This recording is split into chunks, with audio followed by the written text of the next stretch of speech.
As we heard in Shona's report there's already a lot of tension in Istanbul. Supporters of the opposition saying that it was too early for Erdogan to come out and declare victory. What do you think is going to happen there tonight? It's already a very charged atmosphere. As we have seen in the scene there is already rising tension. The sentiments are very high, and they're throughout the night, as the count started, there were two parallel narratives. One, pro-Erdogan camp going fast, declaring victory some short time ago, while the other camp, mainly the main opposition, Muharrem İnce-led CHP and the opposition bloc, going in slow motion, saying that we have to hold it there, we have to wait because it's not clear, there's manipulation because the Anatolian agency, which is the only channel, the state-bound pro-government agency, is manipulating. Those claims are still continuing and rising as we speak.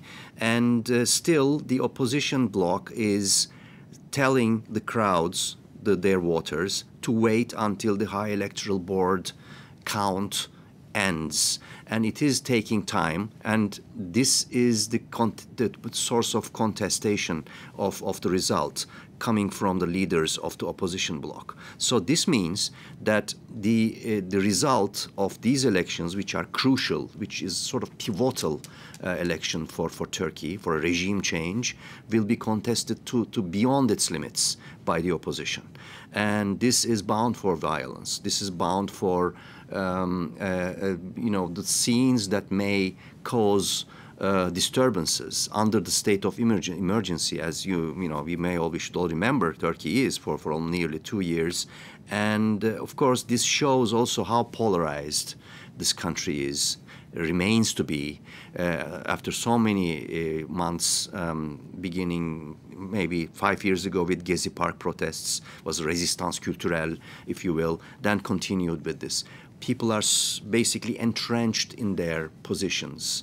Seculars at one camp, Kurds at the other camp, and also the pro-Erdogan, Sunni, devout people, the Anatolian heartland voters, and also alongside the Black Sea coastline, staunchly remaining behind and around him. So this country is divided, and it remains divided.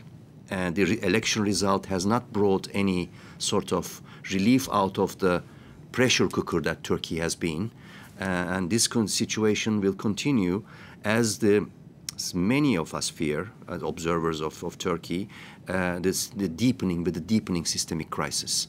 This new regime change, new regime shift, as we speak, because there's a new presidential system now, super presidential system, which gives enormous powers, almost absolute power to Erdogan.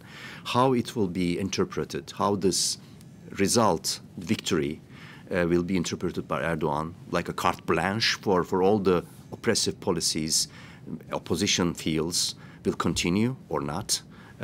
Possibly it will continue. This will mean that Turkey will remain on the edge for a while, maybe a long-term prospect.